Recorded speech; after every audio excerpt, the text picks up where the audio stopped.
Assalamualaikum warahmatullahi wabarakatuh. Sampurasun, selamat pagi Bapak Ibu sekalian. Selamat datang di program Ngulik Kumpul Diskusi Teknologi Informasi dan Komunikasi Data dan Statistik. Bersama saya, Putri Puspita, akan menjadi moderator dalam program Ngulik pada pagi hari ini, Kamis 6 November 2025. Nah, Bapak Ibu sekalian, program Ngulik pada hari ini akan membahas mengenai menyusun langkah pemerintah Kota Bandung dalam ekonomi digital Indonesia.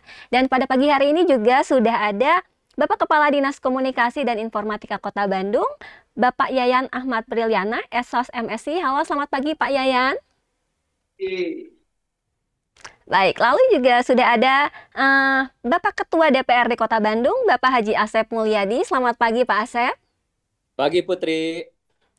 Dan juga ada penyampai pemateri kita pada pagi hari ini ya. Ada Bapak Aryo Pamoragung, STMT dari Sekretaris Direktorat Jenderal Ekosistem Digital. Selamat pagi Bapak Aryo. Wilujeng enjing Teh Putri. Baik, dan tidak lupa juga saya akan menyambut para undangan peserta webinar pada pagi hari ini.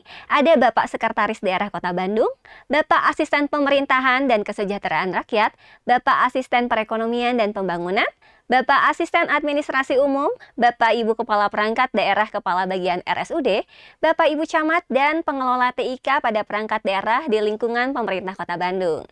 Nah, pada pagi hari ini Bapak Ibu, tentunya semoga semuanya dalam keadaan yang sehat. Dan sebelum kita memulai pemateri hari ini, kita juga akan ada sambutan nih dari Bapak Asep sebagai Ketua DPRD Kota Bandung. Mari Bapak Asep, silahkan. Ya, Alhamdulillah di pagi hari ini pertama-tama saya ucapkan Assalamualaikum warahmatullahi wabarakatuh.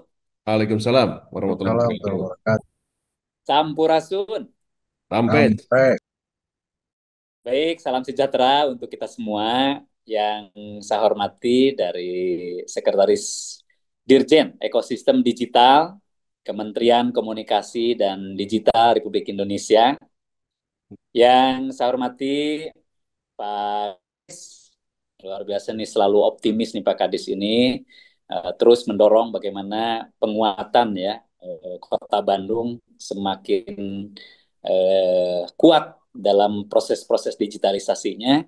Kemudian juga yang saya hormati para akademisi, kemudian juga para pelaku usaha dan komunitas digital, serta seluruh peserta kegiatan ngulik yang saya banggakan. Termasuk terima kasih nih Pak Aryo, kita bertemu walaupun melalui Zoom meeting, mudah-mudahan nanti kita bisa bertemu di darat ya, karena kalau Zoom meeting ini nggak bisa ngopi ya kan. Ngopinya masing-masing, mudah-mudahan nanti bisa Masing-masing. ketemu di darat ya. Baik, hadirin yang saya hormati, pertama-tama mari kita ucapkan puji syukur kehadirat Allah Subhanahu wa taala. Alhamdulillah di kesempatan pagi hari ini kita bersama-sama bisa mengikuti kegiatan yang sangat strategis sebetulnya ya, cukup penting banget, yaitu ngulik membangun ekonomi digital Kota Bandung. Dan alhamdulillah kita dalam keadaan sehat walafiat, mudah-mudahan kemudian kebaikan, keberkahan menyertai kita semuanya. Salawat dan salam, semoga Allah tetap limpah curahkan kepada Rasulullah Muhammad SAW, keluarganya, sahabatnya, dan seluruh pengikutnya. Ibu dan sekalian, kegiatan ini tentu saja tidak sekedar forum diskusi nanti ya, tetapi mudah-mudahan menjadi ruang untuk kolaboratif, untuk menyamakan arah dari langkah kita dalam membangun ekosistem ekonomi digital yang inklusif, kemudian juga adaptif, dan tentu saja kita harapkan berkelanjutan kegiatannya. Dan saya menyampaikan sekali lagi apresiasi kepada Dinas Komunikasi dan Informatika, kemudian juga terima kasih yang sebesar-besarnya yang sudah menginisiasi ya kegiatan-kegiatan ini, yang tentu saja kegiatan ini yang dilakukan bersama dengan Kementerian dari Komunikasi dan Digital Republik Indonesia. Tentu mudah-mudahan ini menjadi bagian untuk terus menjadikan bagaimana Kota Bandung semakin modern, semakin terdigitalisasi untuk memberikan pelayanan terbaik buat masyarakat di Kota Bandung. Hadirin yang saya hormati, kita semua memahami bahwa ekonomi digital bukan lagi isu masa depan sebetulnya. Kita sudah ada di tengah-tengahnya, dan hari ini berhadapan, artinya kita memang sedang menghadapi realitas hari ini terkait dengan ekonomi digital. Oleh karena itu tentu saja transformasi digital hari ini telah banyak sekali mengubah hampir seluruh aspek kehidupan kita. Dari acara-acara kita bekerja, bagaimana cara bekerja kita hari ini sudah sangat banyak sekali berubah. Kemudian bagaimana kita bertransaksi hari ini juga banyak sekali berubah begitu ya. Belanja, transaksi-transaksi sudah sangat banyak berubah. Bahkan belajar juga kita sudah banyak berubah hari ini. Bahkan interaksi sosial hari ini tentu saja berbeda dengan masa lalu. Nah, oleh karena itu tentu saja hari ini merupakan kegiatan yang sangat penting hari ini karena sekali lagi digital sudah ada di tengah-tengah kita. Berdasarkan data yang kita dapatkan bahwa kontribusi ekonomi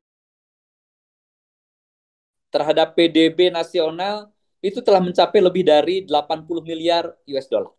Tentu ini angka yang cukup besar ya. Dan pada tahun 2023 itu sekian. Dan kami yakin ini akan terus berkembang, akan terus maju, akan terus meningkat di masa yang akan datang. Jadi angka tadi di tahun 2023 itu ternyata sudah 80 miliar US dollar. Ini angka yang cukup besar. Dan kami yakin di masa-masa yang akan datang akan semakin terus ya tumbuh pesat gitu. Bahkan Indonesia diproyeksikan itu akan menjadi pusat ekonomi digital. Ya, dengan jumlah penduduk yang sangat besar potensinya, makanya tidak heran hari ini menjadi apa ya target dari berbagai daerah, berbagai negara bahkan karena Indonesia dengan jumlah penduduk ya bahkan konsumsi yang sangat besar ini itu sangat diproyeksikan bahwa akan menjadi pusat ekonomi digital terbesar di Asia Tenggara pada tahun 2030 dengan prediksi mencapai 360 miliar US dollar. Nah, itu prediksi di tahun 2030.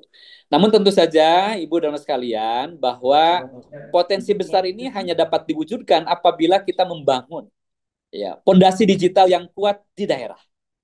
Kita tahu sekarang ekonomi tentu saja menyebar ke berbagai daerah dan alhamdulillah Kota Bandung harus menjadi pionir, harus menjadi yang terbaik begitu dalam menyambut potensi besar itu.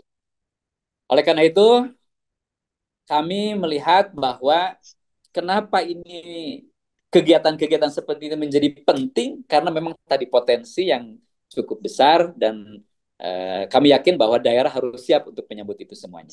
Hadirin yang saya hormati, poin pertama dari kegiatan ini tentu ada tujuan yang ingin dicapai, yaitu bagaimana memberikan pemahaman kepada perangkat daerah mengenai arah kebijakan nasional di bidang ekonomi digital. Ini penting sekali dan kami, saya sebagai Ketua DPRD, tentu saja wakil dari rakyat, kami ingin bahwa di DPRD melihat bahwa penting sekali perangkat daerah memahami terkait dengan visi nasional ya transformasi digital.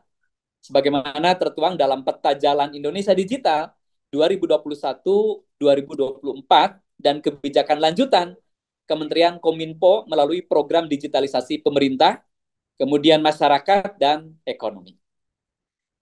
Kami berharap bahwa Kota Bandung harus menjadi bagian dari ekosistem nasional tersebut. Bukan hanya sebagai pengguna teknologi tersebut, tetapi sebagai penggerak dari ekonomi atau inovasi digital lokal tersebut.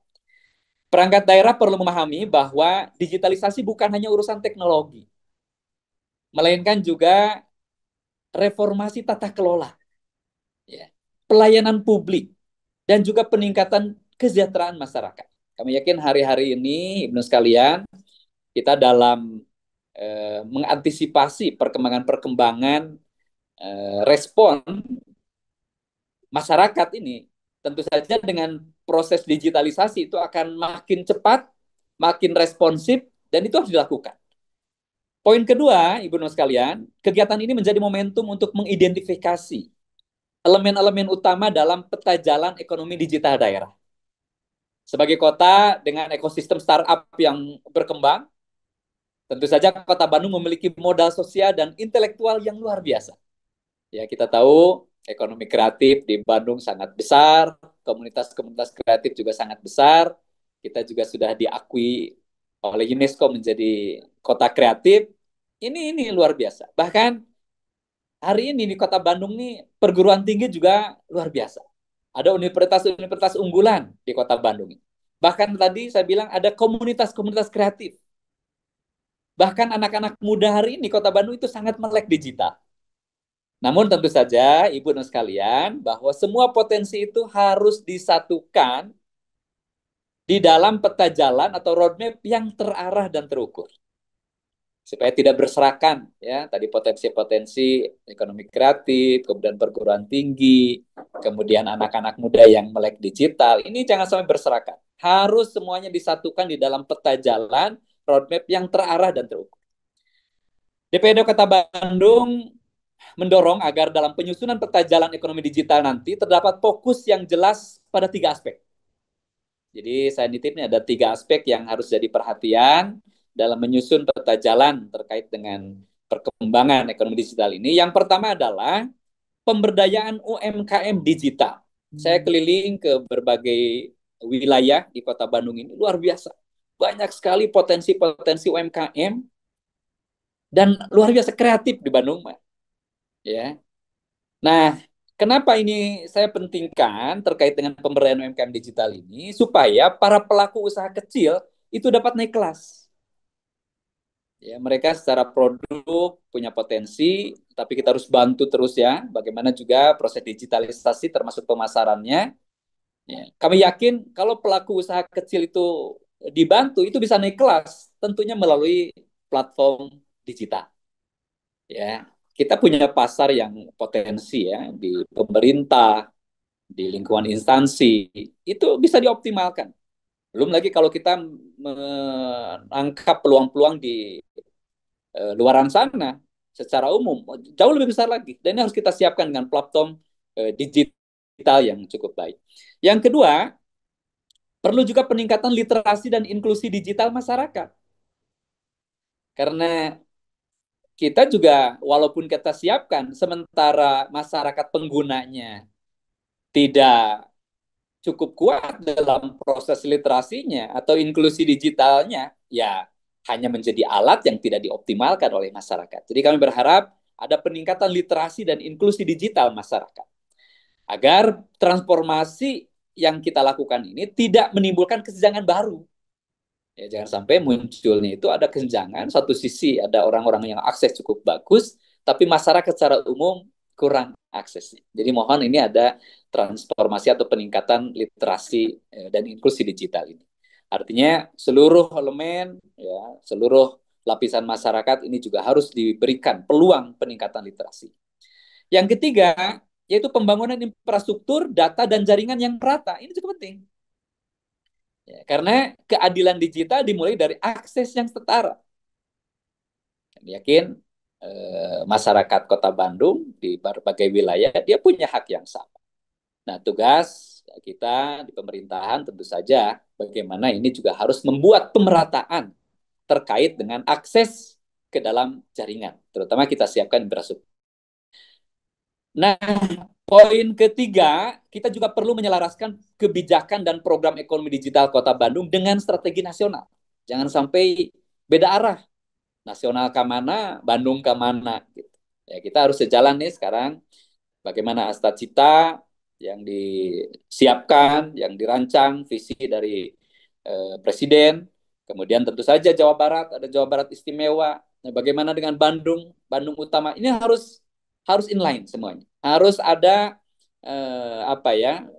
program yang selaras antara kebijakan yang diambil oleh pemerintah Kota Bandung dengan pemerintahan pusat, terutama program-program strategik nasional.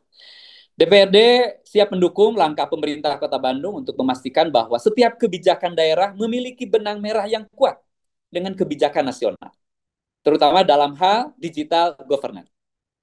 Kemudian juga e-commerce dan digital talent development. Nah, 3 poin ini penting sekali dan kami di DPRD siap ya untuk mendukung kebijakan-kebijakan daerah agar ada benang merahnya yang sangat kuat dengan kebijakan nasional, terutama dalam 3 poin tadi.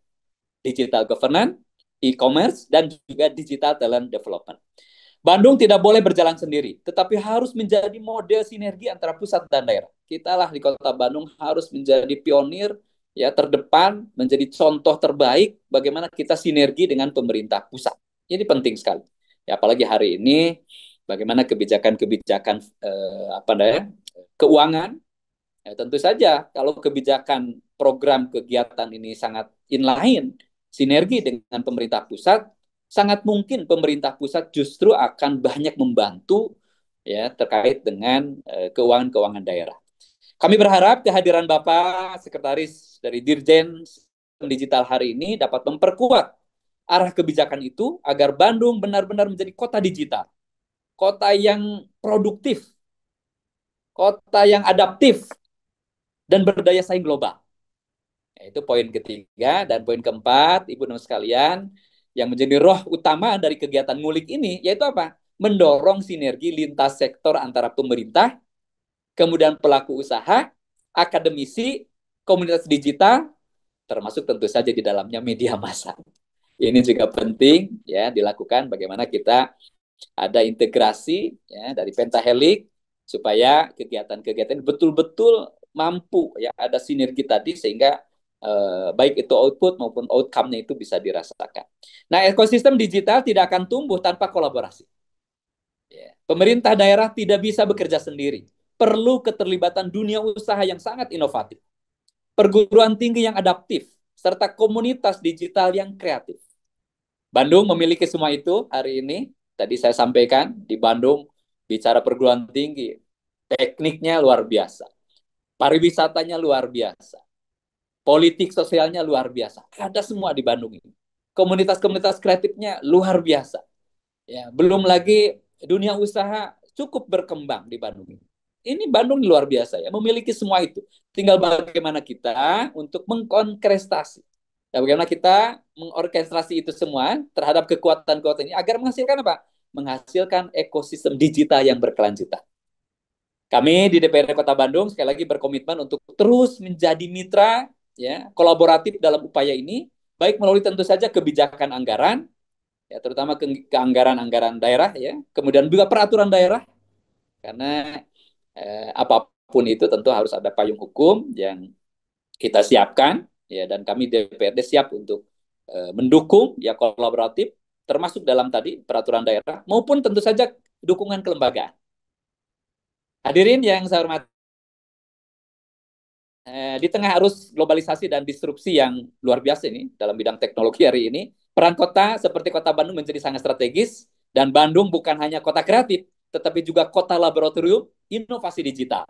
Kita punya semangat, ya, bagaimana Bandung utama, Bandung yang unggul, kemudian terbuka, ya, amanah, maju, agamis, yang tentu saja itu harus diterjemahkan dalam bentuk transformasi digital yang inklusif, yang menghadirkan manfaat nyata bagi masyarakat, baik melalui efisiensi layanan publik hari ini dengan keterbatasan alokasi anggaran. Bukan berarti kita mengurangi pelayanan. Justru harus makin besar, harus makin kreatif, harus makin inovatif. Di antaranya apa? Harus makin efisien kita dalam memberikan pelayanan kepada publik. Tentu saja bukan sekedar itu, pertumbuhan ekonomi lokal juga harus naik, ya. Maupun tentu saja di dalamnya adalah penciptaan lapangan kerja baru di sektor digital. Ini sangat besar sekali peluangnya, ya, lapangan kerja ini di sektor digital. Kami berharap justru peluang-peluang ini bisa dioptimalkan sehingga angka pengangguran tentu saja harus terus menurun. Ya, idealnya memang minimal 1 tahun itu 1% lah menurunannya gitu. Sekarang kelihatannya baru sekitar 0,5, 0,6 kita targetannya kelihatannya perlu didorong, dan saya yakin dengan ekonomi digital, dengan sektor digital ini sangat mungkin kita bisa melesat untuk mengurangi pengangguran. Oleh karena itu, DPRD Kota Bandung sekali lagi menegaskan kami akan terus mendukung penuh, ya, terkait dengan kebijakan digitalisasi daerah selama arah kebijakan tersebut berpihak pada kepentingan publik, keterbukaan data, dan penguatan kedaulatan digital lokal. Hadirin yang saya hormati, kegiatan hari ini sekali lagi bukan akhir dari diskusi, tetapi awal dari kolaborasi panjang, dan dari forum ini saya berharap akan hadir ide-ide konkret serta langkah-langkah nyata menuju Bandung sebagai kota digital yang berkarakter, berdaya saing, dan tentu saja tidak boleh dilupakan berkeadilan. Artinya inklusif, melibatkan semua orang, aksesnya juga cukup kuat kepada semua pihak, kemudian tadi infrastrukturnya juga cukup bagus. Saya yakin kalau ini dilakukan ini akan memberikan manfaat banyak buat masyarakat Kota Bandung. Mari Ibu sekalian, kita jadikan transformasi digital bukan sekedar tren, ya, bukan hanya ikut-ikutan, tapi justru ini merupakan gerakan bersama kita. Gerakan yang membangun Kota Bandung lebih inklusif, lebih modern, dan siap menghadapi tantangan masa. Sekali lagi hatur nuhun Kasadayana, Pak Aryo hatur nuhun, Pak Kadis hatur nuhun, terima kasih. Kemudian seluruh pihak dari komunitas, dari perguruan tinggi, akademisi, media massa. Terima kasih atas kolaborasi ini dan mudah-mudahan masa yang akan datang semakin sinergi, semakin terintegrasi kegiatan-kegiatan kita sehingga tantangan sehebat apapun kalau kita yakin, optimis dan menyesuaikan dengan perkembangan zaman, kita insya Allah akan lebih banyak memberikan pelayanan buat masyarakat Kota Bandung. Terima kasih hatur nuhun. Mohon maaf atas kekurangan. Wabillahi taufiq wal hidayah. Wassalamualaikum warahmatullahi wabarakatuh. Waalaikumsalam warahmatullahi wabarakatuh. Pak Asep, terima kasih atas waktunya dan sambutannya ya. Kita jadi semakin semangat nih untuk membahas tentang materi hari ini tentang ekonomi digital di Kota Bandung. Nah, buat para Bapak Ibu, sebelum kita menuju ke materi yang akan disampaikan oleh Bapak Aryo, saya juga mau mengingatkan nih nanti setelah pembacaan penyampaian materi selesai akan ada sesi tanya jawab di mana Bapak Ibu bisa langsung menuliskan nih di kolom komentar akan pertanyaannya atau juga bisa juga nih bertanya secara langsung dengan memencet tombol raise hand. Dan kalau misalnya di tengah-tengah sudah ada ide nih untuk mau bertanya apa, bisa silahkan langsung saja diketik ya kalau di kolom pertanyaan, siapa tahu nanti lupa atau seperti apa, nanti juga akan saya bacakan pertanyaannya. Dan tentunya yang menarik lagi ya Bapak Ibu, di sesi akhir juga akan ada kuis di mana Bapak Ibu yang mengikuti kuis ini nanti akan mendapatkan free paper dari Tribun Jabar selama 3 bulan. Dan juga ada sesi ini ya, oh ya absensinya juga mohon diisi nanti ya untuk Bapak Ibu sekalian.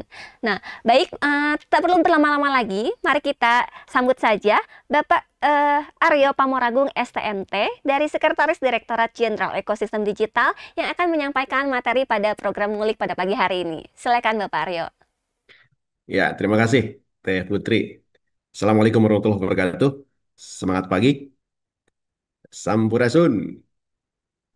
Oke, makasih eh Pak Kepala Ketua DPRD. Terima kasih Pak Kadis, rekan-rekan semua. Siap, Pak. Yo, makasih. Tiap sahabat Kota Bandung.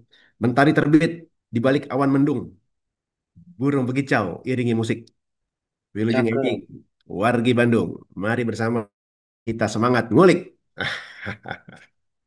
Ini kalau saya berbicara setelah ketua DPRD saya agak grogi sedikit nih karena kita kalau serius kalah serius pasti sama beliau. Jadi kita harus lebih santai ya. eh Bapak Ibu, rekan-rekan, pertama kali saya ketemu Pak Kadis, Pak Eyan itu di Dago sekitar 2 bulan lalu ya pada saat eh, launching Garuda Spark itu di Digital Innovation Hub di Bandung. Lokasinya di setelah Rumah Sakit Boromius, satu satu jajaran begitu. Eh, itu adalah suatu tempat bertemunya para inovator, eh, akademisi, kemudian pemerintah, startup, industri itu di bidang digital. Jadi kenapa dipilih Bandung? Jadi kalau Bandung itu bukan hanya sebagai peserta biasanya. Bandung itu selalu menginovasi dan Bandung itu menjadi awal. Saya ingat waktu tahun sekitar 2000 awal saya terlibat dalam penataan frekuensi radio siaran. Jadi waktu itu Bandung itu yang paling susah diaturnya. Karena apa? Radio itu muncul pertama kali itu di Indonesia itu munculnya di Bandung, radio FM kita bicara ya. Jadi eh, kalau kita lihat master plan frekuensi radio untuk radio FM, kebetulan saya dulu di situ sekitar 2003 itu kita melakukan penataan ulang frekuensi. Dan di Bandung itu ada lebih dari 45 radio eh, swasta. Di Jakarta sendiri nggak sebanyak itu, Surabaya nggak sebanyak itu, apalagi kota-kota lain ya. Jadi eh, ide kreatif, kemudian ide-ide eh, yang mungkin tidak terpikirkan di zamannya itu kalau di Bandung itu biasanya bermula di Bandung. Kemudian eh, terkait ekosistem digital. Ini kalau saya diskusi ini boleh pakai share ini nggak biar ada referensinya. Share screen bisa nggak deh? Mangga Bapak Teh boleh. Putri bisa nggak? Iya, bisa Pak. Nah ini ya. Nah, Oke next saja. Nah kita bicara di sini terkait digitalisasi.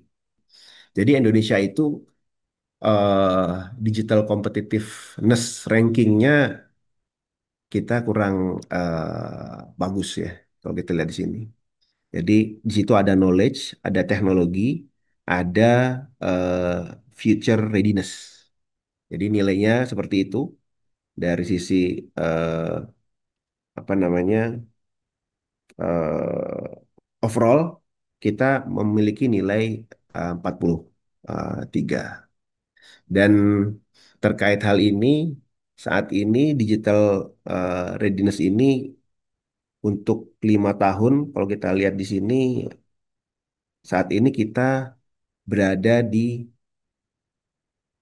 43. Tahun lalu kita ada di 45, sebelumnya 51, 53, 56. Ya, artinya dari 50 dari 5 tahun terakhir kita ini sebenarnya naik ranking di daya saing eh, digital competitiveness ranking Indonesia nih di dunia. Ini digital trend ya. Nah, jadi kalau kita lihat eh, survei ini dilakukan untuk 188 negara, ada 40 indikator dan berbagai macam pilar gitu. Nah, skor Indonesia sendiri kalau kita lihat di sini Singapura skornya itu cukup tinggi, dia 84, sekian. Kemudian Malaysia 71,4, kemudian ini tuh Thailand 65,85 dan Indonesia 65,80 dan ini kita ada di peringkat 38 nih secara global. Nah, apa yang bisa kita lihat di sini? Jadi pertama Indonesia dalam dunia internasional di ASEAN saja ini masih perlu terus berjuang untuk meningkatkan daya saing digital.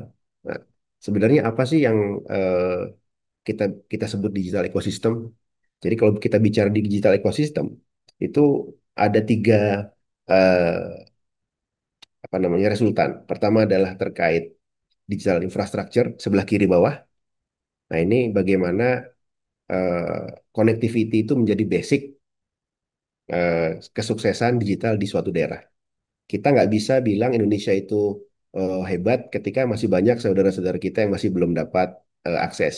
Jawa Barat saja di kota-kota besar di jalan-jalan utama rata-rata sudah terkoneksi ya. Tapi masih banyak daerah di Jawa Barat eh, yang masih belum terkoneksi. Nah, ini adalah tugas bersama pemerintah nih. Pemerintah pusat dalam hal ini Komdiji dan juga pemerintah daerah. Karena untuk daerah yang profit itu nggak usah di apa-apain lagi, itu industri pasti akan berlomba-lomba untuk membangun infrastruktur di sana. Kita bicara infrastruktur digital. Untuk daerah yang non-profit, ada kebijakan USO, Universal Service Obligation, dan itu dari pihak Komdiji akan membangun daerah-daerah yang 3T. Tapi daerah antara ini nih problemnya. Daerah yang secara industri, maaf, yang secara industri itu tidak terlalu maju, tapi masyarakat butuh di sana Indonesia, Indonesia tidak mau invest di sana karena tidak profit atau eh, berbahaya, masih terjadi kerawanan gitu ya. Mungkin kalau di Jawa Barat nggak terlalu banyak ya daerah rawan. Tapi kalau daerah luar Jawa masih ada itu. Tapi pemerintah juga tidak bisa eh, in charge di sana karena itu tidak termasuk daerah 3T itu. Nah, ini yang perlu kolaborasi di pemerintah pusat dan pemerintah daerah. Bagaimana kita membuat stimulus-stimulus sehingga apa namanya eh, sektor private bisa masuk ke sana untuk menggelar jaringan, terutama infrastruktur ini, connectivity, security, interoperability, dan yang tak kalah adalah affordability. Jadi salah satu proyek Komdiji juga kita kemarin melakukan lelang spektrum frekuensi, harapannya ke depan speednya bisa apa namanya cepat dan harganya pun tidak terlalu mahal.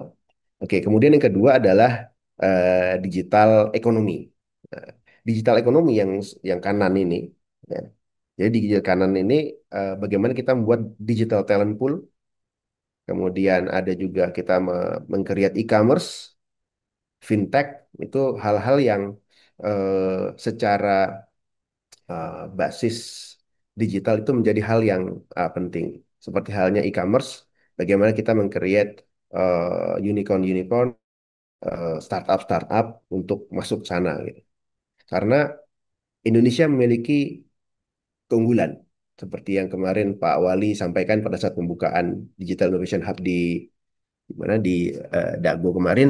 Jadi kenapa Bandung Utara itu khasnya seperti apa, Bandung Selatan hasilnya seperti apa, Bandung Barat hasilnya seperti apa. Nah ini masing-masing daerah memiliki kekhasan seperti ini dan itu kita coba membuat profile dan nanti Digital Innovation Hub itu rencananya di setiap daerah itu akan memiliki kekhasan itu tadi. Oke, ini yang ketiga sekarang ya, adalah Digital Society Rights and Governance. Nah, ini yang penting. Ketika eh, digital itu ada, yang penting adalah bagaimana mengatur dunia digital ini. Dan salah satu yang sedang dilakukan adalah terkait AI. Jadi AI ini sudah berjalan lebih dari sekitar 6 bulan terakhir itu ada kelompok kerja untuk menyusun Perpres AI terdiri dari pemerintah pusat dan pemerintah daerah itu diwakili oleh Kemendagri ya. Kemudian akademisi, private, kemudian asosiasi itu membuat apa saja yang harus sebaiknya diatur dalam kebijakan AI ini dan etika AI. Nah, ini ada satu building block yang selalu disampaikan. Ini adalah visi Indonesia Emas 2045. Dan di bawahnya yang warna um, merah agak merah bata itu adalah visi Indonesia Digital 2045. Di sana ada 3 pilar utama, yaitu pemerintah digital, ekonomi digital, dan masyarakat digital. Kemudian di bawahnya adalah future teknologi. Nah, future teknologi ini kalau kita lihat AI, IoT, metaverse, blockchain, quantum computing ini hal yang masa depan ya. Tapi dalam beberapa tahun ke depan ini udah hal sehari-hari gitu. Contohnya saja AI dan IoT udah sehari-hari kita pakai. Tinggal metaverse, blockchain, dan quantum computing ini kita tinggal menunggu 5 atau 10 tahun itu dan kemudian menjadi hal yang biasa. Dan yang ekosistem yang perlu diperbarui, yang perlu dijaga adalah terkait keamanan data, riset dan inovasi digital, SDM digital, dan regulasi kebijakan. Dan seperti yang tadi, basicnya adalah bagaimana kita menyiapkan infrastruktur digital dalam hal ini connectivity. Oke, berikutnya untuk milestone Indonesia Digital 2045 kita bagi 4 milestone yang sebelah kanan. 2025, 2029 saat ini, bagaimana kita menguatkan fondasinya dulu. Kemudian 2030, 2034 itu pengembangan ekosistem yang berdaya saing. Kemudian 5 tahun ketiga itu kita inovasi yang berkelanjutan dan harapannya di 2040-2045 kita bisa menjadi fase pemimpin teknologi global. Tapi tadi fondasinya itu yang perlu dikuatkan terlebih dahulu. Bapak Presiden kita selalu menyampaikan target kita adalah pertumbuhan 8% target pertumbuhan ekonomi Indonesia. Kalau kita lihat di sini, terakhir Indonesia mengalami pertumbuhan di atas 8% adalah pada tahun 1995. Itu 8,2%. Which is sudah 30 tahun yang lalu. Itu sudah cukup lama. Dan saat ini kita mendorong terus ke sana melalui ketika kita bicara digital ya, bagaimana sektor digital ini menjadi enabler sektor-sektor lain. Jadi digitalisasi itu tidak menjadi sektor, tapi digitalisasi adalah enabler atau eh, apa istilah enabler itu Eh, katalis untuk mempercepat pertumbuhnya sektor-sektor yang ada. Nah ini, kalau kita lihat di sini, digitalisasi adalah suatu engine. Kita lihat lapangan usaha dengan kontribusi terbesar terhadap ekonomi itu ada pengolahan, pertanian, perdagangan, konstruksi, dan pertambangan. Nah, sedangkan sektor infokom itu kontribusinya cukup besar, itu 4,38% dari PDB Indonesia. Dan tahun lalu, kalau kita lihat di sebelah kanan ya, pertumbuhannya itu 7,8%. Itu amat sangat besar. Itu terpaut tipis dari transportasi dan pergudangan yang sebagai eh, apa penopang tumbuhnya e-commerce itu. Dan sekali lagi, digitalisasi itu menjadi enabler tumbuhnya sektor-sektor yang lain. Eh, nah, ini ada yang menarik ya. Ini eh, dari kata data. Saat ini Indonesia ini sedang mengalami, kalau saya bilang itu bahasa saya itu krisis gitu ya. Jadi investasi khususnya FDI, Foreign Direct Investment di Indonesia ini turun. Kita lihat di sini di bawah volume warna biru ya. Terima kasih kursor. Volume warna biru dan yang kuning itu nilainya. Kita lihat Singapura itu volumenya ada 120 kali pendanaan besar dan nilainya 1,2 juta US dollar. Vietnam sekian, Malaysia sekian, Filipina dan Indonesia. Indonesia itu hanya 34 tahun ini. Dan nilai pendanaannya itu hanya 78 juta US dollar. Dan ini sangat kecil. Kenapa? Nah, kita tahu kita memiliki beberapa kasus gagalnya startup, gagalnya unicorn di Indonesia ya. Kenapa investasi itu turun? Nah, kita lihat boleh di zoom nggak yang atas? Jadi yang sebelah kiri kita pertama adalah ketidakpastian makroekonomi global dan domestik. Oke, ketika semua semua bicara COVID, oke, semua COVID. Tapi setelah COVID gimana? Negara lainnya bisa kok gitu ya. Tekanan geopolitik global, ya kita tahu. Kendala birokrasi, oke kita tahu. Tapi saat ini pemerintah kita selalu mencoba untuk memperbaiki birokrasi itu. Dan nah ini yang paling penting yang sebelah kanan ini. Bagaimana tata kelola internal perusahaan. Jadi hasil risetnya memang ditemukan kembali kenapa startup itu pada banyak yang gagal karena pengelolaan modal tidak tepat. Yang kedua, model bisnis ini hanya fokus pada valuasi saja. Artinya apa? Laporan keuangan itu bisa di make up gitu demikian rupa sehingga terlihat cantik gitu ya. Padahal itu tidak seperti bisnis realnya seperti apa. Jadi fokusnya mereka hanya pada valuasi gitu. Kemudian ini yang ketiga yang paling parah. Ternyata masih banyak orang kita yang tidak siap untuk menjadi, kalau kita bilang itu bilioner gitu ya. Mereka dapat injek dana besar-besaran, jutaan dolar, tapi ternyata mereka tidak siap secara mental. Akhirnya mereka melakukan fraud dan akhirnya terjadi kegagalan bisnis.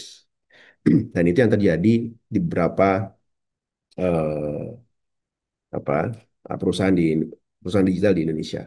Kalau kita lihat Valley of Death, jadi lembah kematian, mulai mereka ide, kemudian inisiasi perusahaan sampai komersialisasi, rata-rata mereka itu untuk mencapai komersial itu udah sulit. Nah, yang survive itu nggak banyak. Dan ketika survive, ternyata mereka melakukan fraud, mereka melakukan hal-hal tadi, sehingga inilah yang membuat trust terhadap Indonesia ini turun. Jadi dalam hal ini Kementerian Komdigi, khususnya Direktorat Jenderal Ekosistem Digital, ini salah satu tugasnya adalah bagaimana mengembalikan trust dari investor, angel capitals untuk bisa kembali berinvestasi di Indonesia, khususnya dalam hal digital ini. Dan kami rasa dari eh, Pemkot Bandung itu sangat support ya terhadap hal ini. Nanti kita lihat kolaborasi-kolaborasi apa saja yang bisa kita lakukan ke depan.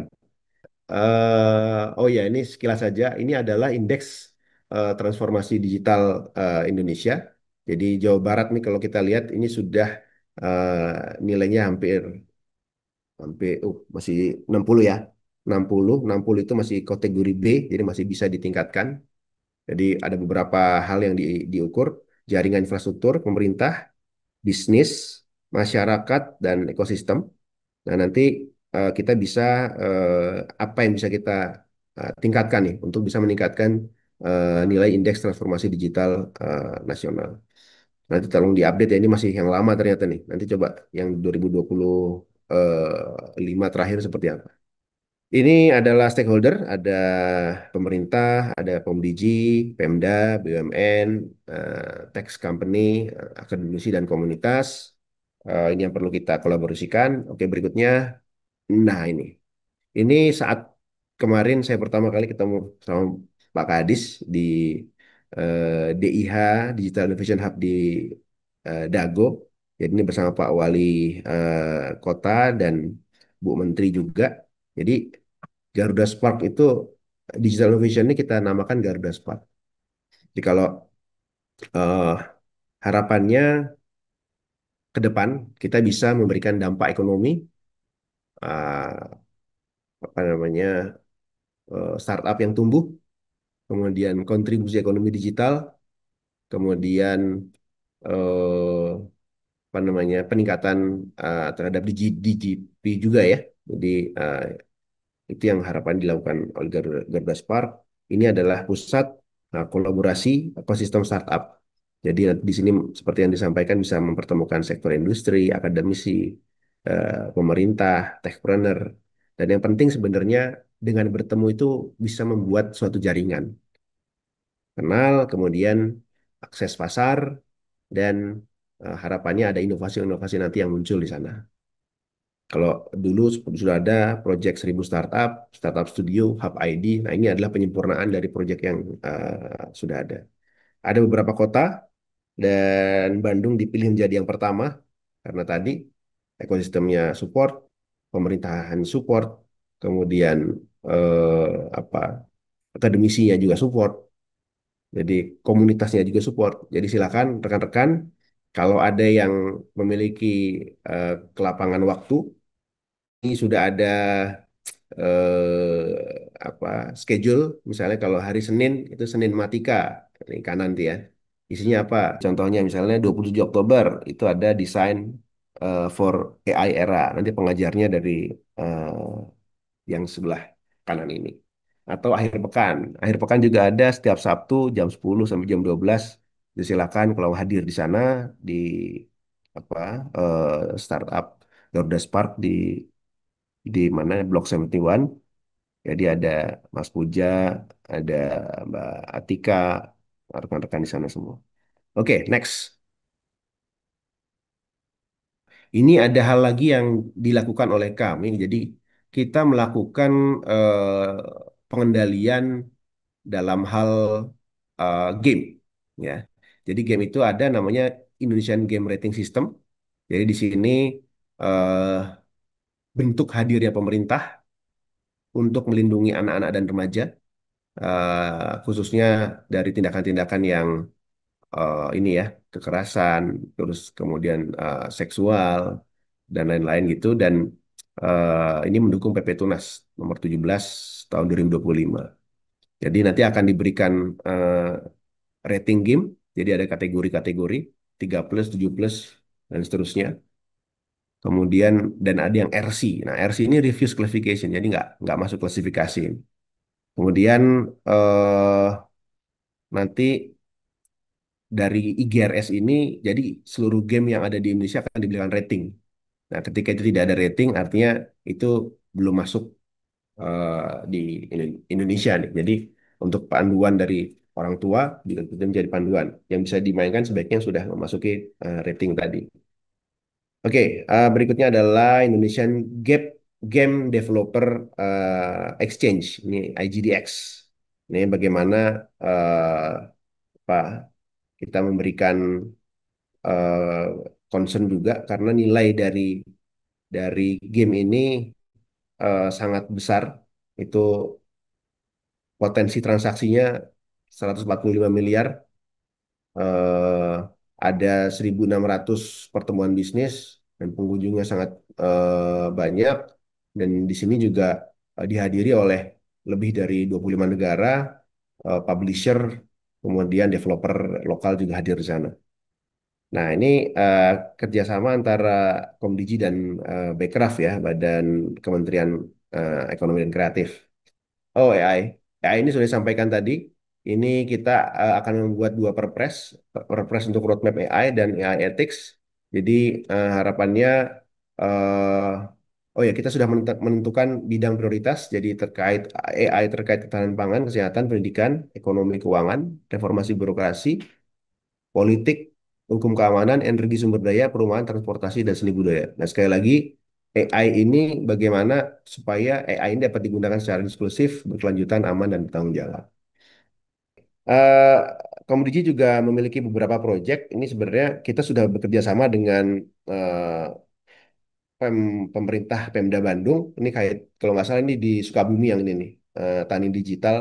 Di Tani Digital itu eh, bagaimana kita bisa eh, apa namanya melakukan ini peningkatan peningkatan produktivitas pertanian ya. Jadi kalau kita lihat di sini bisa eh, ada 8 kelompok tani, 8 desa, 4 kecamatan. Bagaimana komoditas di Sukabumi ini bisa bisa meningkat. Jadi jumlah jumlah survival rate-nya meningkat. Kemudian jadi ikan dalam satu kolam itu bisa sedikit yang mati ya dengan adanya peralatan ini. Terus meningkatkan produktivitas bisa 30 dan listrik bisa turun 40%. Untuk petani melon juga, ini kalau kita lihat di sini, sama. Jadi efisiensi biaya operasional, jadi bisa lebih dari 40%. Dia bisa bertani dari rumah saja, tidak perlu setiap setiap hari datang ke sawah. Kemudian hasil panen meningkat 30%. Dan ini ada yang bagus nih, ini baru kemarin acaranya di Sragen ini. Tingkat kemanisannya naik dari level 13 atau 14 ke level 15. Itu ada level kemanisan di ini ya, dicek. Dan kaitannya padi juga sama. Jadi dia mengukur kadar NPK pH tanah dan mereka bisa memberikan rekomendasi pemupukan. Dan hasilnya adalah peningkatan eh, efisiensi pupuk. Dia bisa setengahnya biaya pupuk yang biasa dia beli bisa setengahnya. Dan data pertanian itu bisa jadi lebih akurat. Jadi ini apa yang sudah kita lakukan, dan kalau ada beberapa kerjasama lagi silahkan disampaikan kepada kita.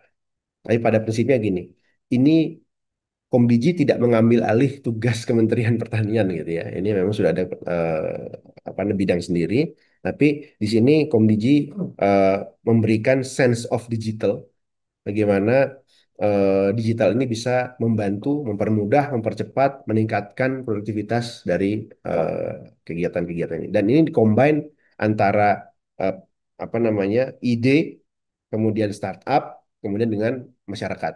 Nah, jadi Garuda Spark tadi itu tujuannya adalah untuk mempertemukan yang seperti ini. Dua slide terakhir. Ini adalah IMDI. IMDI adalah Indeks Masyarakat Digital Indonesia. Ini juga diukur, dan Pemda Bandung ini nilainya paling tinggi kayaknya ya untuk masyarakat digital.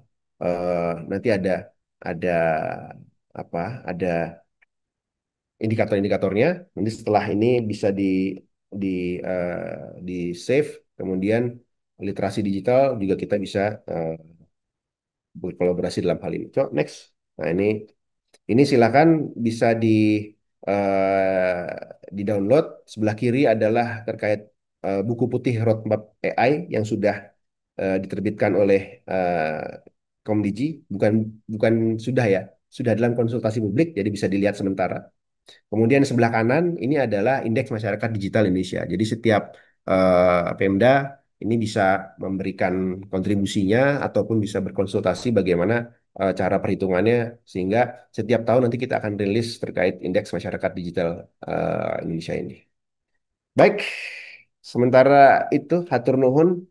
Semoga tidak terlalu panjang dan tidak terlalu membosankan Teh Putri dan rekan-rekan. Saya kembalikan kepada Teh Putri. Enggak, Assalamualaikum warahmatullahi wabarakatuh. Waalaikumsalam warahmatullahi wabarakatuh. Terima kasih Pak Aryo atas pemaparan materinya. Ya, Ini lengkap banget ya buat teman-teman di sini karena tadi udah membahas melalui AI. Ternyata Komdigi juga ini ya peduli akan games dan keselamatan anak-anak yang sedang bermain game. Terus juga para petani dan yang terbaru ada ya. Garuda Sparks nih bisa dimanfaatkan oleh para pelaku ekonomi, terutama anak-anak muda nih biasanya senang berjejaring untuk membuka wawasan yang lebih luas. Bisa gabung juga nih di Garuda Spark tadi. Nah, buat para Bapak Ibu sekalian yang sudah mengikuti kegiatan ini, bisa langsung menuliskan pertanyaannya di kolom komentar. Dan nanti tentunya akan ada kuis yang menarik dan hadiahnya adalah untuk 5 orang pemenang bisa berlangganan e-paper Tribun Jabar selama 3 bulan. Nah, Pak Aryo, ini sebelum ada pertanyaan yang masuk ya Pak Aryo ya, ini saya juga ingin bertanya nih penasaran, untuk yang Garuda Spark itu tuh Ya. apakah ada batasan para pelaku usaha yang misalnya mau ikut nih tiba-tiba atau seperti apa sih Pak kegiatannya tuh? Ya ini yang kadang pertanyaan harus ditanyakan. Jadi teman-teman itu kadang untuk masuk memulai usaha digital, bisnis digital, kadang mereka nggak tahu mulai dari mana. Jadi silakan teman-teman yang punya, bahkan ketika tidak punya ide pun datang ke sana. Saya yakin ke sana akan dapat 1.000 ide, bukan hanya banyak ide lagi. Tapi syaratnya satu, harus berani bicara, harus berani bertanya, dan membuka apa namanya wawasan. Nanti di sana akan ketemu banyak sekali para expert-expert, para eh, mentor. Kita juga menyiapkan mentor. Silahkan saja langsung datang ke Garuda Spark atau websitenya ada ya. Kemarin udah ini belum? Oke, nanti kalau websitenya sudah ada, bisa di-share. Saya share ke apa namanya teman-teman dari Pemkot Jabar. Ini ternyata sedang sedang on progress nih, masih diperbaiki. Tapi nanti kalau teman-teman yang di Bandung, apalagi silahkan datang ke Dago Blok 71. Sedikit sekitar 2 atau 3 rumah di atasnya dari Tanah Biru Muse itu. Enggak, Baik, silakan. makasih Pak Aryo. Ini sudah ada juga nih yang mau bertanya secara langsung nih. Ada Kang Satria Oh dari ya, Relawan TIK. Mangga Kang Satria. oh ya, Cek, suara saya terdengar, Pak. ya, bagus, jelas. Baik, terima kasih Teh Putri dan salam hormat Pak Aryo dan teman-teman dari Diskominfo juga. Izin perkenalan Pak, saya Satria dari Relawan TK Kota Bandung. Kebetulan mungkin sudah tidak asing Pak Ya, dengan Relawan TK. Dan ya. kebetulan juga untuk di event Garuda Spark waktu launching itu saya berhalangan hadir Pak. Sayang banget ya Oke, waktu itu kalau mungkin hadir bisa ketemu secara langsung. Em, jadi pertanyaan kita Pak di Relawan TK Kota Bandung ini memang masih banyak yang kita wadahi teman-teman pegiat literasi digital gitu ya. Yang memang hari ini adalah isu yang kita coba untuk diedukasi juga adalah terkait dengan AI. Memang kita belum punya banyak expertise yang bisa untuk berbicara teknis soal tadi misalnya game developer ataupun juga di segi blockchain gitu. Tapi memang ada relasi-relasi yang bisa berkenalan dengan itu. Nah, cuma kita mungkin masih terganjal Pak beberapa ketika kita memberikan edukasi gitu ya karena memang ranah kita di sana itu adalah tentang ketakutan-ketakutan yang terjadi ketika misalnya bersinggungan dengan ekonomi digital. Apakah itu mungkin ada yang masih mengaitkan dengan isu agama gitu ya, ataupun juga tentang ketakutan akan penipuan gitu. Tentang nanti mungkin ketika misalnya menggunakan transaksi digital gitu ya, ataupun juga tadi penggunaan-penggunaan em, apa ya currency mungkin ya yang bisa kita sebutkan gitu yang jika kita edukasi gitu bahwa itu adalah mungkin hari ini sebagai sesuatu yang baru, sesuatu yang mungkin bukan menggantikan mata uang kita tapi juga sebuah transaksi baru gitu. Entah juga mungkin hal yang sering terjadi hari ini di generasi alpha khususnya adalah bagaimana transaksi-transaksi di dunia game seperti Roblox mungkin ya kita katakan gitu. Nah, itu kalau misalnya kita mungkin Pak pesan dari Bapak untuk dalam mengedukasi itu baik untuk yang generasi Gen Z ataupun Gen Alpha ataupun juga ke atasnya milenial dan boomer gitu. Gimana sih cara kita mengedukasi dengan baik Pak terkait dengan ekonomi digital ini bahwa ini adalah sesuatu yang baik gitu ya dan bisa menjadi masa depan untuk kita pelajari dari hari ini. Itu mungkin Fahrio. Terima kasih. Assalamualaikum warahmatullahi wabarakatuh. Waalaikumsalam warahmatullahi wabarakatuh. Langsung aja kali ya, Teh Putri, daripada nanti Ya, keburu lupa nih boleh pertanyaannya. Pak Aryo, mangga langsung dijawab aja. Ya, terima kasih. Tadi Kang apa dari lawan TK Satria, tadi? Satria, Satria. ya namanya aja udah lupa gitu ya. Jangan terlalu banyak. Baik, jadi Kang Satria sangat relevan itu yang disampaikan dan yang ditanyakan. Dan itu adalah menjadi tugas kita bersama ya, bagaimana kita mengedukasi, meliterasi masyarakat di Indonesia.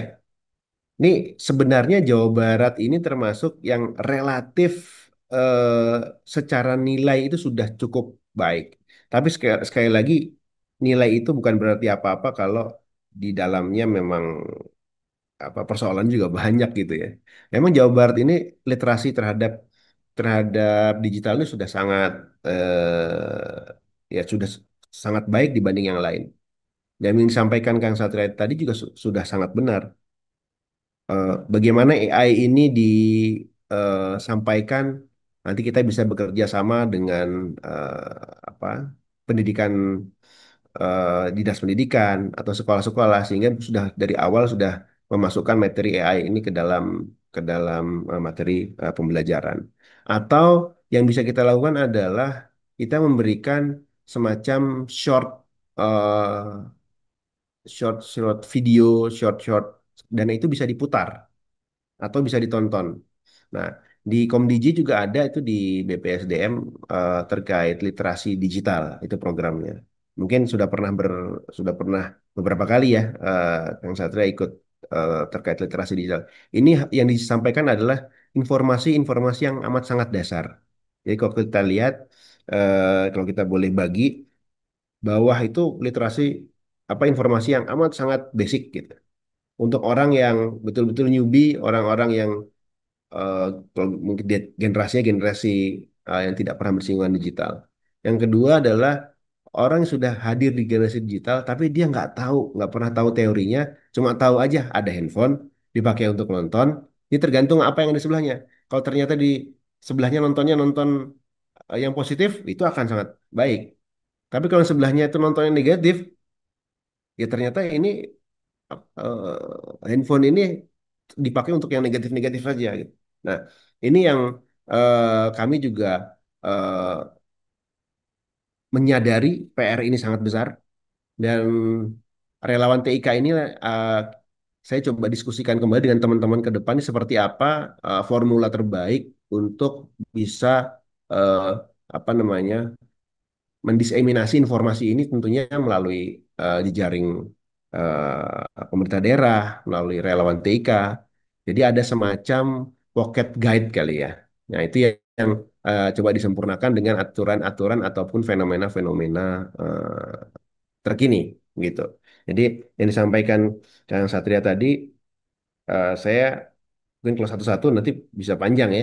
Misalnya terkait AI seperti apa, terkait game seperti apa, bagaimana kasus kasus-kasus sampai kemarin kalau di negara tetangga kita itu salah satu game itu udah diblok karena ternyata terbukti dia membunuh seorang anak membunuh temannya atau saudaranya begitu karena akibat game itu gitu. Nah ini hal-hal yang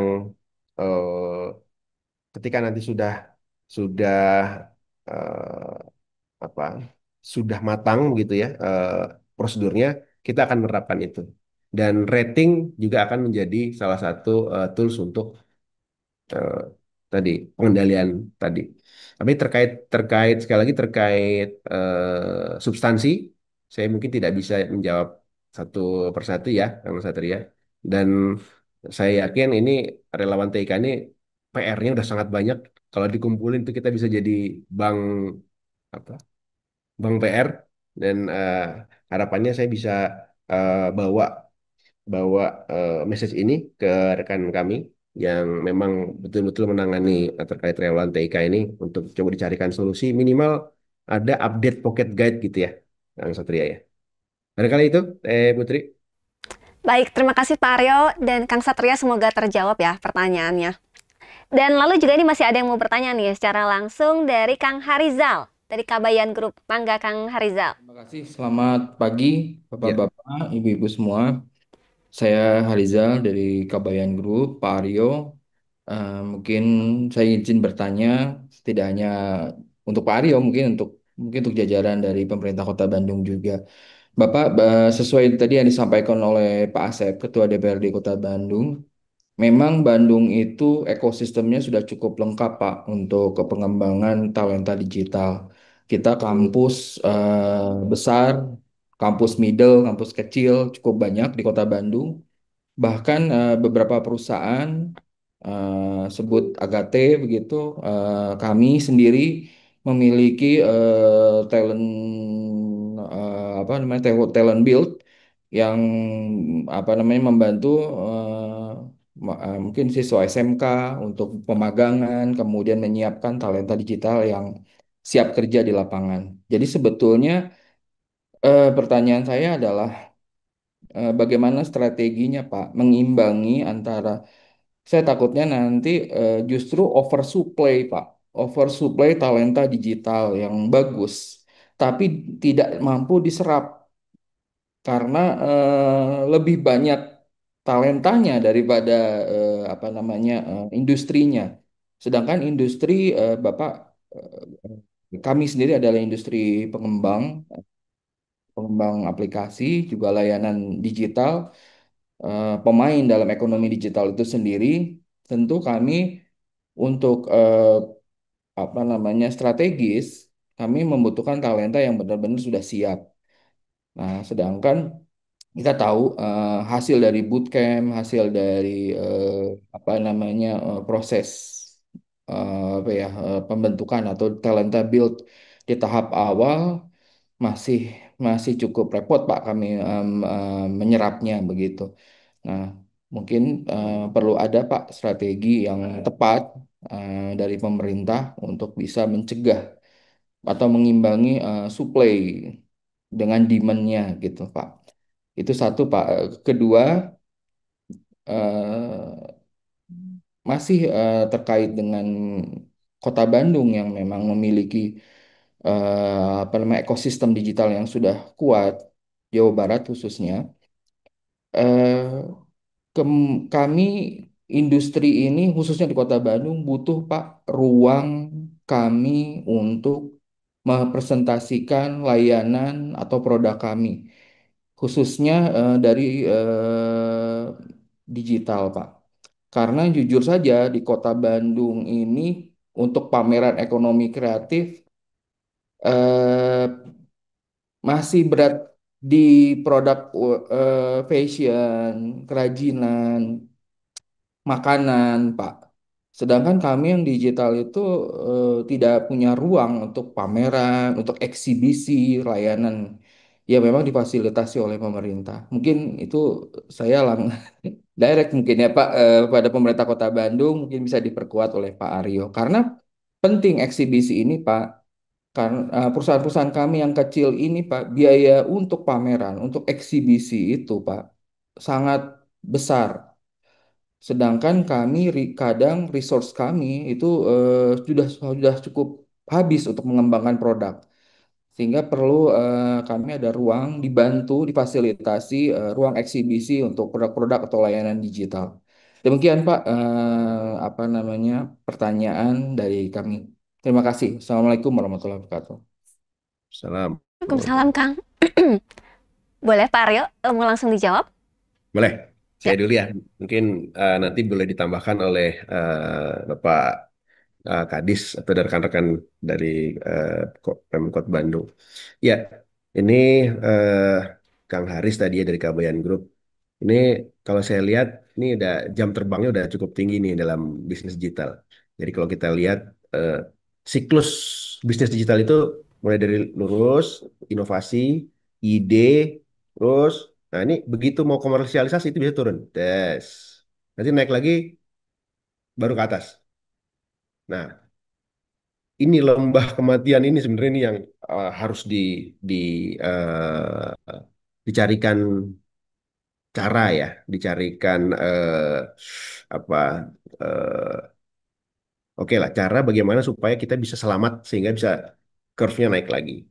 Nah, kalau bicara supply and demand, sangat disadari bisnis digital ini bukan seperti eh, orang lulus eh, misalnya saya sebut ya pabrik gitu. Pabrik saya dulu pernah kerja sebelum di sini. Saya kerja di Purwakarta. Itu pabrik eh, perakitan wiring harness mobil. Itu kabel di dalam mobil. Modelnya adalah di situ di-create pabrik, kemudian orang bekerja sebagai karyawan. Tapi bisnis digital tidak seperti itu. Bisnis digital itu bentuknya lean, lebih eh, tidak banyak orang, bukan yang padat karya untuk satu bisnis. Tapi ketika bisnis itu direplikasi atau membuat yang lain, itu justru diversifikasi itu yang menjadi kunci bisnis digital.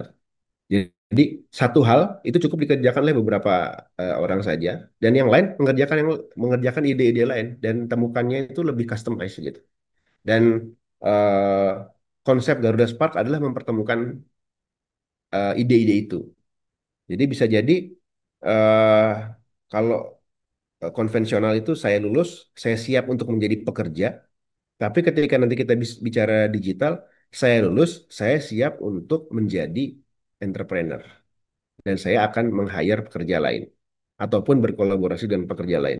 Nah, konsep ini yang harus disadari dan ini ditekankan terhadap generasi-generasi di bawah kita gitu.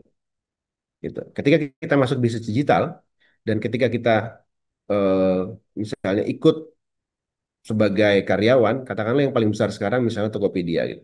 Ataupun contohnya Bukalapak lah yang dulu. Nah,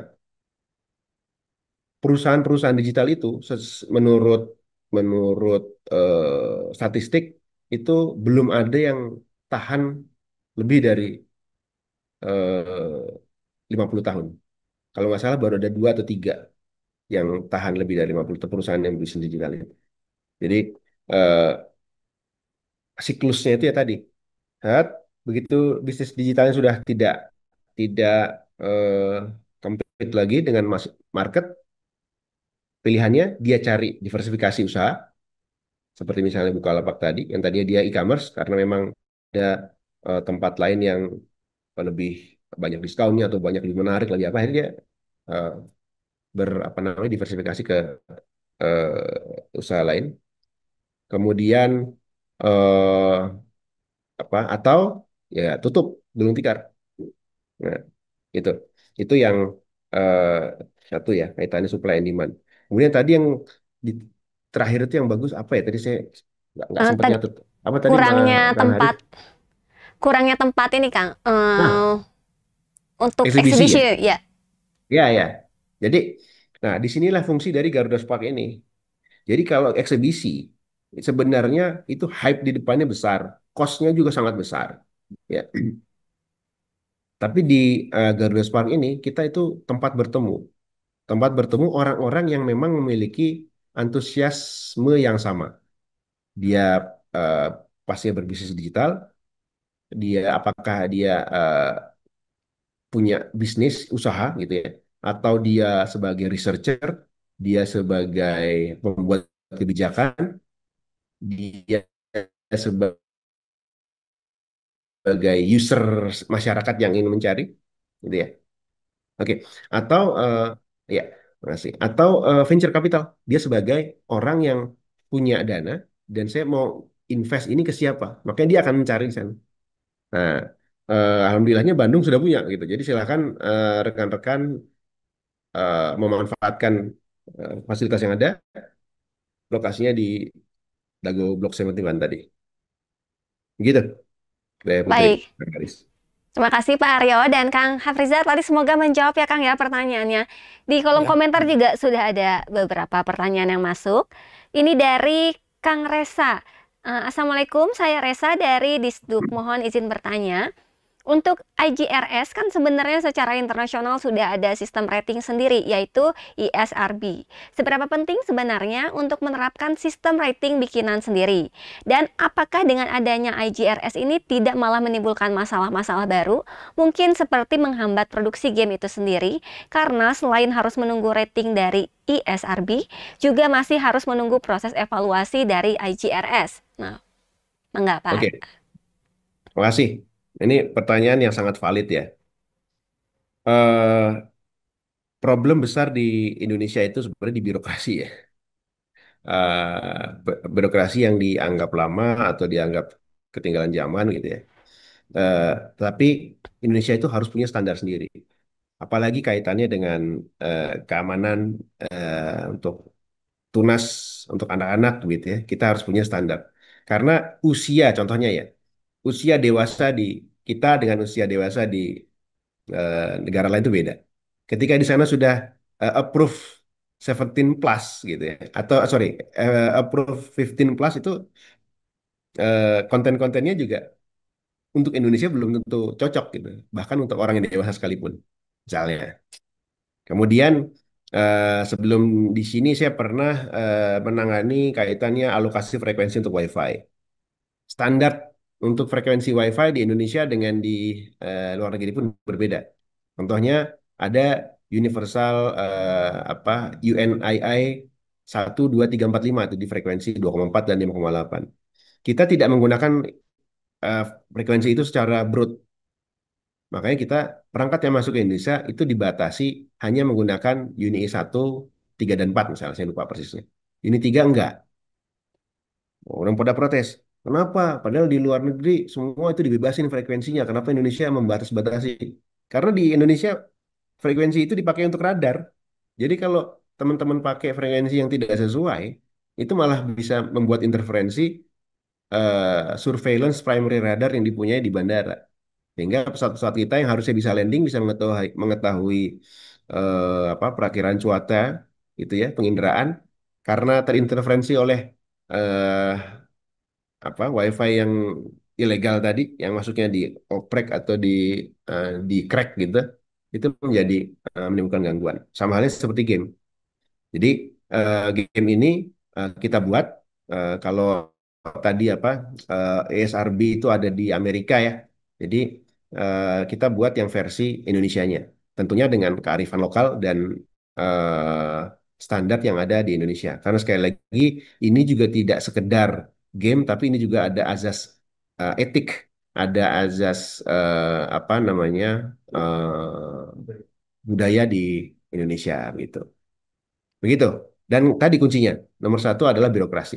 Kalau birokrasinya cepat, harapan saya ini bisa lebih apa namanya, justru bisa me- apa bisa ikut menjual daya daya jualnya itu selling value-nya bisa lebih besar ketika sudah memiliki rating dari IGRS ini. Saya kira begitu ya. Tadi dari Dari Mas Mas Resa ya? Reza ya. Ya. Nah, terima Semoga kasih. menjawab ya, Kang Resa, pertanyaannya. Masih ada pertanyaan ya, Pak Aryo ya. Izin Pak Sekjen, Silakan. apakah Kota Bandung membutuhkan regulasi khusus mengenai data sharing atau sandbox inovasi? Misalnya Bandung ingin menerapkan blockchain untuk gerbang investasi atau Bandung Coin. Bagusnya peran pemerintah seperti apa ya Pak? Hatur nuhun. Oke. Tadi apa di depan tuh pertanyaannya? Apakah Kota Bandung membutuhkan Hah? regulasi Oh, untuk mengenai data sharing? oke. Jadi gini, ini sebenarnya pertanyaannya untuk nanti dari eh, Pak Kadis ya. Jadi kalau dari sisi kami, dunia digital itu kalau bisa, kalau saya bagi dua, ada yang mengurusi infrastruktur dan mengurusi aplikasi dan sampai ke atas itu yang semakin apa application gitu. Di bawah itu yang paling apa seven layer OC itu infra. Semakin bawah itu regulasinya harus hard regulated, harus diatur ketat. Supaya apa? Supaya misalnya gini, boleh melintas fiber optik di wilayah ini, tidak boleh di sini. atau frekuensi boleh ini frekuensi ini, tidak boleh frekuensi lain. Karena apa? Kalau itu dilanggar akan mengganggu yang lain. Gitu. Jadi untuk yang infrastruktur itu harus hard regulated. Tapi ketika kita bicara yang semakin atas, semakin ISP, kemudian lebih ke apalagi aplikasi, dapat lagi data sharing.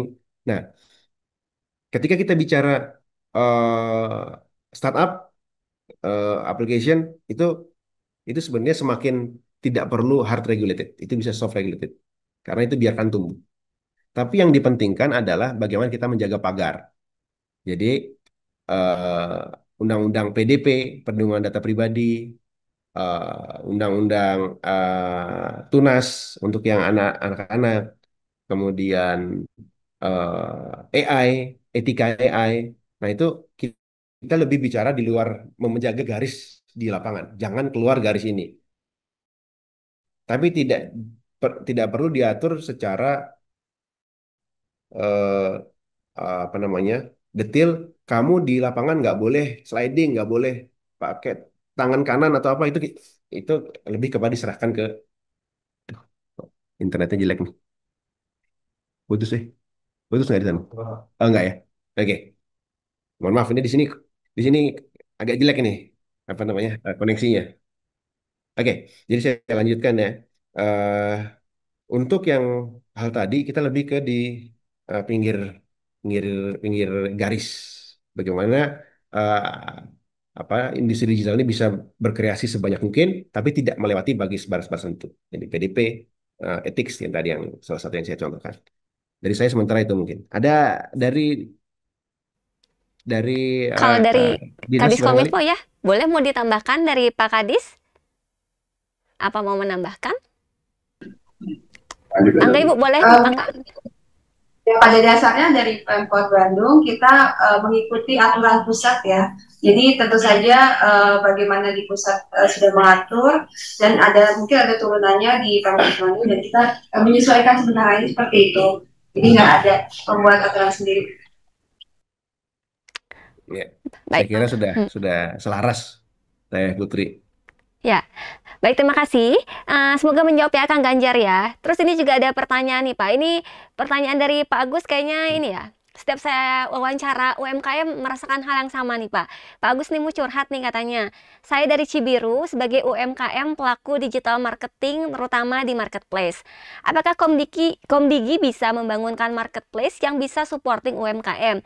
Karena jujur untuk marketplace yang sekarang ada seperti misalnya Shopee, Lazada, atau TikTok, potongannya malah lebih besar daripada keuntungan yang muncul. Apalagi dihadapkan dengan produk-produk dari Cina yang tidak ada regulasi batas harga terendah dari produk lokal. Dan apakah Komdigi bisa membuat regulasi itu untuk menyaring harga produk-produk dari luar tidak lebih kecil dari HPP produk yang diproduksi dalam negeri atau lokal? Terima kasih. Ya, ya ini pertanyaan yang sangat valid ya. Tadi dari Pak siapa? Agus ya? Pak Agus ya, Pak Agus. Oh, betul ya. Baik. Ya Pak Agus, eh, ini masih menjadi PR. Jadi gini, ketika perusahaan kita masih dalam tanda kutip kendali kita bisa melakukan A, B, C gitu ya. Proses berikutnya adalah ketika perusahaan itu sudah go public, sudah memasuki stok saham. Ketika sudah masuk stok, maka itu sudah perusahaan publik, orang bisa membeli saham dan pemegang kendali adalah pemegang saham terbesar. Nah, ketika sudah seperti itu, ini yang menjadi timbul masalah baru.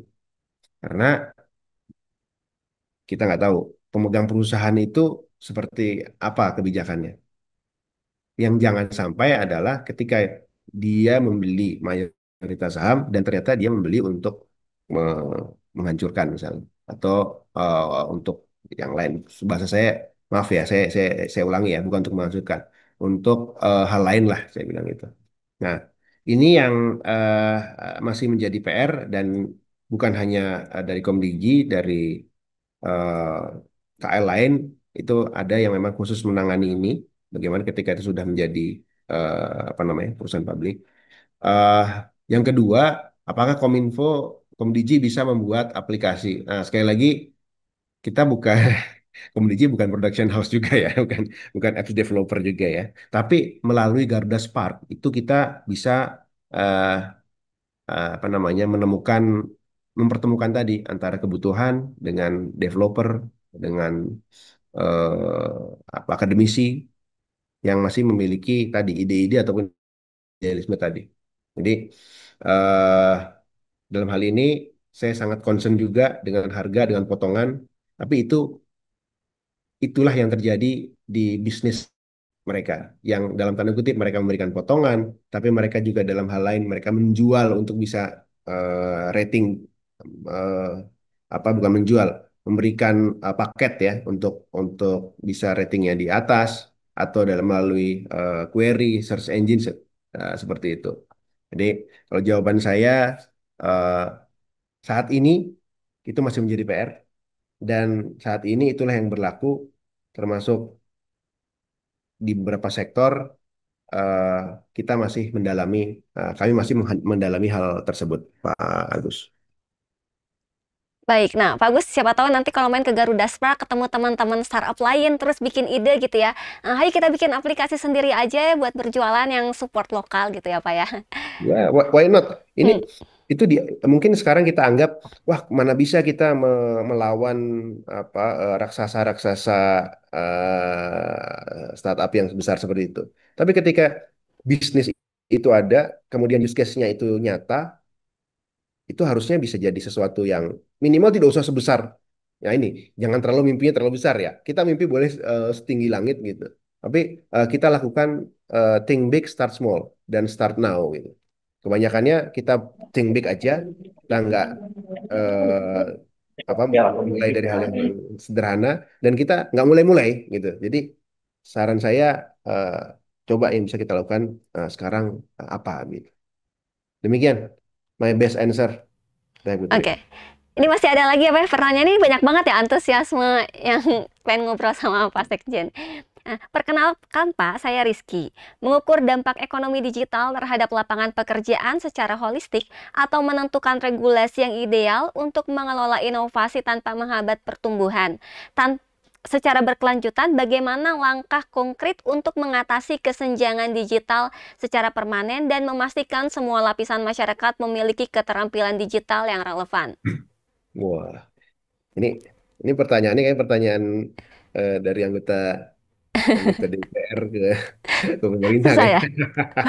Oke, jadi gini, eh, patut disadari untuk meningkatkan eh, literasi digital, meningkatkan kesadaran masyarakat, meningkatkan bisnis itu tugas seluruh tugas seluruh pihak ya. Nah, eh, kami dalam hal ini dari Kementerian Komdigi memiliki beberapa direktorat jenderal yang tugasnya spesifik. Ada yang mengurusi tugasnya mengembangkan infrastruktur, connectivity, mengatur industri telekomunikasi.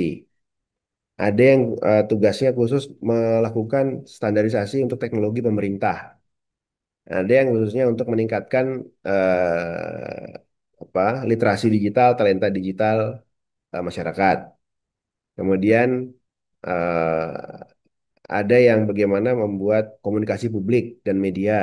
Nah, khusus di ekosistem digital, ini bagaimana kita meningkatkan ekosistem digital, tujuannya tadi satu, untuk mencapai pertumbuhan ekonomi 8% tadi. Nah, jadi eh, itu nggak bisa dijawab dengan satu strategi, ya. Tapi dari sisi kami, itu bisa dimulai dari pertama, membuat aturan untuk bisnis digital ini adalah tidak bermain di dalam lapangan, tidak mengatur permainan dalam lapangan, tapi mengatur kotak luarnya saja. Sehingga ekspresi dari industri, dari akademisi, dari startup, masyarakat itu bisa bebas berekspresi, tapi dibuat. Kemudian kita juga memiliki mekanisme sandboxing. Sandboxing itu adalah apa ya? Tempat uji coba, uji coba yang dalam hal ini saat ini belum ada aturannya, tapi di kita batasi di area mana gitu. Area itu bukan hanya fisik tapi scope ruang lingkup gitu. Misalnya teknis penggunaan power boleh sekian, maksimum sekian, tidak boleh lebih dari sekian. Atau menggunakan frekuensi yang eh, di luar alokasinya tapi dengan setiap jam berapa atau dengan daya maksimum sekian gitu. Gitu. Jadi eh, alokasi sandboxing, kemudian tapi semuanya harus menyampaikan kepada pemerintah ya, jangan sampai orang menggunakan eh, apa namanya melakukan kegiatan misalnya pemancaran frekuensi eh, tanpa izin tidak sesuai alokasi, wah itu nanti ditangkap sama PPNS-nya gitu ya. Jadi perlu disampaikan pemerintah kita mau melakukan uji coba, kita mau melakukan apa namanya eh, proof of concept kayak gitu. Nah, kemudian yang berikutnya adalah apa meng-create tadi innovation hub. Innovation hub itu mungkin terkesannya sederhana ya, tapi di sana itu akan ketika itu sudah menjadi habit, itu menjadi kebutuhan, orang itu akan eh ber apa ber bukan berbondong-bondong, tapi akan menuju ke sana gitu. Karena di sana orang akan dapat ide dan saat ini ide itu menjadi kunci. Bagaimana ide kita dipertemukan dengan orang yang membuat. Nanti orang yang membuat dipertemukan dengan industri yang eh, berkembang di situ. Karena industri juga memerlukan solusi digital untuk mempercepat. Kemudian ada juga apa investor yang ingin menyuntikkan dananya untuk bidang tersebut. Gitu. Begitu, deh Putri. Siap. Terima kasih Pak Aryo jawabannya. Ini dua pertanyaan terakhir ya Pak ya. Dan ini dari Kang Ristu nih, dari Kecamatan Lengkong. Izin bertanya ya Pak, sekarang kan mulai ramai dengan mata uang digital atau kripto. Apakah kedepannya akan bisa menjadi mata uang legal di Indonesia untuk bisa dimanfaatkan untuk alat transaksi jual beli di Indonesia seperti di negara lain? Wah, ini pertanyaan terakhir yang keren ini. Jadi untuk mata uang itu yang menentukan itu Kementerian Keuangan. Kementerian Keuangan ya. Tapi saat ini kita sudah bisa berbelanja online dalam tanda kutip. Sekarang itu sudah bisa membeli paket, sorry, membeli barang dengan pulsa. Nah, sebenarnya itu adalah bukan mata uang ya, tapi itu komoditas. Nah, saat ini Indonesia masih belum melegalkan penggunaan apa Bitcoin atau yang lain itu. Jadi itu adalah hal yang umum. Saya nggak tahu apakah sudah dilegalkan atau belum ya, tapi itu adalah hal yang umum dilakukan di dunia sana. Jadi kalau dari saya sebagai personal saat ini eh, saya masih belum menggunakan itu untuk transaksi, tapi ke depan ketika teknologi itu sudah mature, kalau kita lihat tadi di apa pilar tadi ada blockchain, metaverse, quantum computing itu kan semua hal yang belum pernah kita pakai atau beberapa mungkin udah ada yang pakai ya, tapi kita baru pakai ini coba share yang tadi yang yang nah ini nih. Nah ini yang future teknologi. Nah, ketika saat ini kita baru menggunakan IoT dan AI, nah, kita belum mempergunakan blockchain, metaverse, quantum computing. Dan saat ini juga ekosistem masih kita siapkan dari sisi keamanannya, dari sisi SDM-nya, dan dari sisi regulasinya untuk eh, akhirnya misalnya mata uang digital itu bisa digunakan. Jadi eh, ke arah sana sudah ada, tapi saat ini masih belum diterapkan. Barangkali begitu ya, Mas Restu ya. Baik, semoga jelas ya untuk jawabannya. Punten Bapak ini terakhir pisan ya. Wah, Eh, siap. Ini paling terakhir. Izin Pak, apakah bisa dijelaskan secara singkat terkait kedaulatan software, hardware, dan keamanan nasional di bidang IT? Apa ada roadmap nasional yang memperjelas arah kedaulatan bangsa di bidang IT seperti apa? Oke, untuk roadmap kita gunakan yang tadi, yang apa visi Indonesia Digital (VID 2045). Hmm. Tapi khusus untuk di bidang IT, roadmap keamanan nasional, setahu saya itu belum ada. Untuk kedaulatan software, hardware, keamanan nasional belum ada. Tapi kita punya visi Indonesia Digital. Nah ini udah di-share di mana kolom kolom ini nih chat. Kemudian kedaulatan bangsa di bidang IT juga kita tidak spesifik, tapi Indonesia memiliki perpres untuk roadmap AI yang sedang dalam penggodokan. Seperti yang tadi bisa di-share, itu roadmap AI, indeks masyarakat digital, kemudian ya seperti itu ya, sama SPBE juga ada. Nah, oke, saya kira itu, Daya Putri. Baik Pak Aryo, terima kasih atas semua mulai dari pemaparan materi hingga jawaban dari pertanyaan dari para partisipan yang hadir pada hari ini. Teh Putri, terima kasih. Ini wabil khusus untuk rekan-rekan dari Pemkot Bandung. Terima kasih sudah mengundang saya dari Kementerian Komdiji. Kalau saya ada closing kalimat ya. Ya boleh Pak, mangga. Menurut saya, karena saya lahir di Bandung ya. Jadi Bandung itu selalu menjadi rumah untuk ide-ide besar. Dan hari ini kita berkumpul ini bukan sekedar berkumpul, tapi kita kumpulkan energi untuk bisa memperkait ekosistem, untuk bisa memperkuat ekosistem digital di Indonesia. Jadi kolaborasi yang paling penting, bahan bakar yang paling penting adalah kolaborasi, dan kita di sini semua adalah penggeraknya. Terima kasih, mari kita perkuat ekosistem digital. Assalamualaikum warahmatullahi wabarakatuh. Waalaikumsalam warahmatullahi wabarakatuh.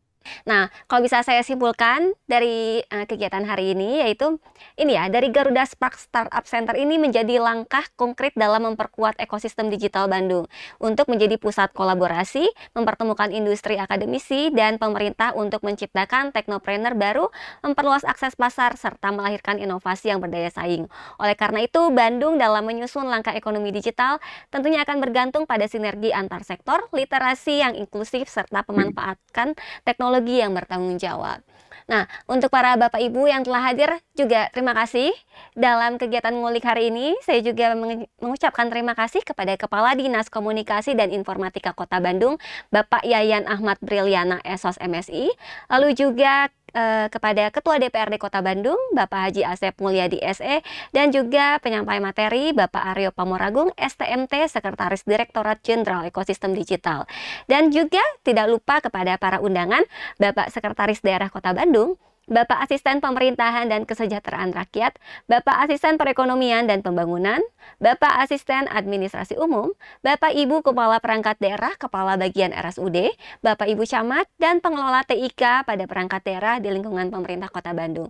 Semoga informasi dari program ngulik ini bermanfaat, dan juga bagi yang ketinggalan bisa juga nonton tayangannya ya di YouTube-nya Tribun Jabar dan juga Diskom Info Kota Bandung.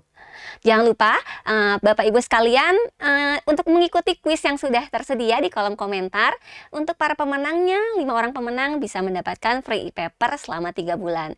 Dan juga jangan lupa untuk mengisi absensi yang sudah tersedia. Dengan demikian, saya Putri Puspita sebagai moderator menutup kegiatan hari ini. Saya Putri Puspita pamit undur diri. Wassalamualaikum warahmatullahi wabarakatuh.